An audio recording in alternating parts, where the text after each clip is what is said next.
Welcome to Midco Sports Magazine. Our theme this month is From the Plains to Fame. 3 stories of people from the Dakotas who have gone on to some very interesting and very inspiring achievements. We have a young woman from Rapid City, South Dakota, now living in Los Angeles, who has become a bit of a reality TV star. That's when she's not setting land speed records or building and driving and racing about anything you can build and drive and race. Jesse Combs is coming up later.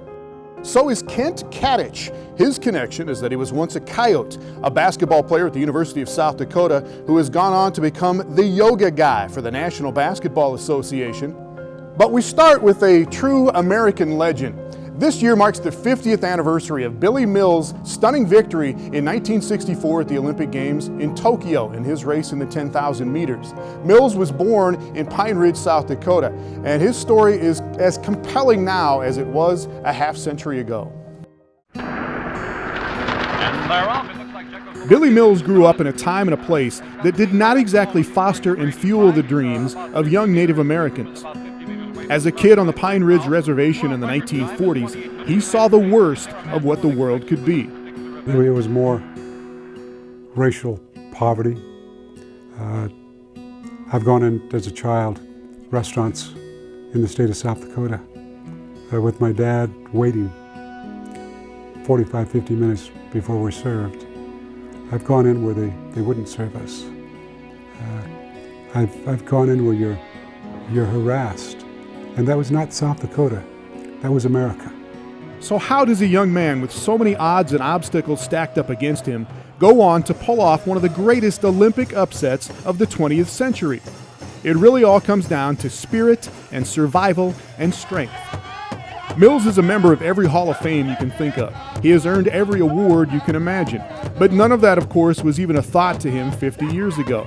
In fact, to understand and appreciate his Olympic victory, you have to go back to those childhood days and his connection to his father, and how words about wings would come back to him years later on the track in Tokyo.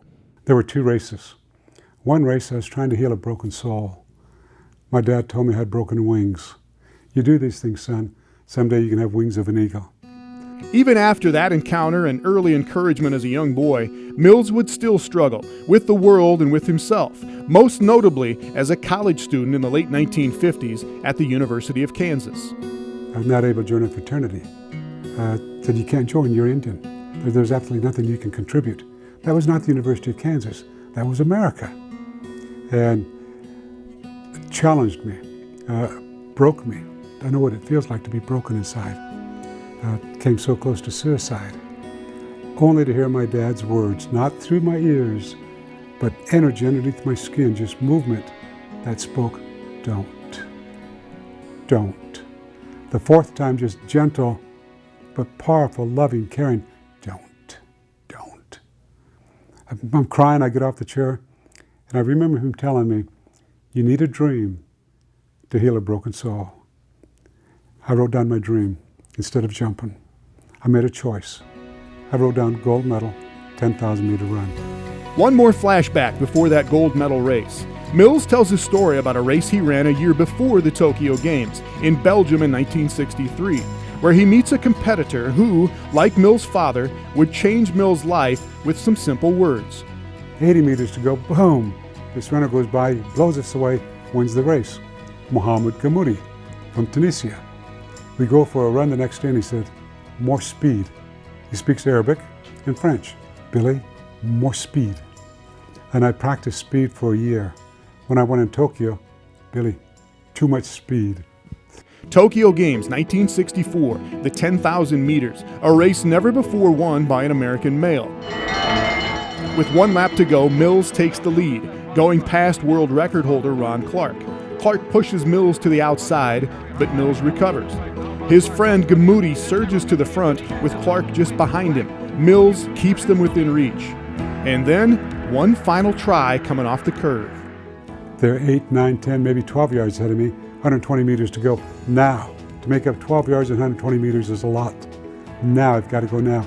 Lifting my knees, pumping my arms. Gamoudi's in lane 2, Clark's in lane 3. A lap runner that they go by tucks in behind them, starts to cross across the track. He's in front of me. Momentarily, I panic. He moves into lane 5. Lane 4 is open, 30 meters to go. I may never be this close again. I've got to do it now. Wings of an eagle. Look at Mills! Look at Mills! Coming on! Mills is coming on! I won, I won, I won. Gamuti's words. 30 meters to go. Nadia, his daughter, said, my daddy's in first place. Clark is beginning to fade. Lane 1 is open. My daddy looks. No Billy. My daddy told me, you're an American Indian. And you were like an arrow being shot out of a bow. Boom! You drove by my daddy and you won. And he was so happy for you. And I said, why? I beat him. She said, no, you didn't beat my daddy. You won. The manner in which you won was so electrifying. It had to be your moment. It had to be a gift. It's been almost a global experience of realizing, now traveling to 108 different countries, what I took from sport, that it's the journey, not the destination, that empowers us. And it's the daily decisions we make in life, not just the talent we possess that choreographs our destiny, and overpowering a true sense of global unity with the dignity, character, beauty of global diversity. Far more important than sport, far more important than the Olympics, the future of humankind. Well, Mills is still out there at the age of 76. He's an advocate for Native American rights and sovereignty. He helps fund and participate in projects in Indian communities all over the United States. And he says he's going back to Japan soon. He and other gold medalists from the 1964 Games will go there for a celebration of those achievements and to help Japan launch its preparation for the 2020 Summer Games that return to Tokyo. Up next on Midco Magazine, a former South Dakota College basketball player who is now sought out by almost every team in the National Basketball Association for his expertise in the scientific yet spiritual art of yoga.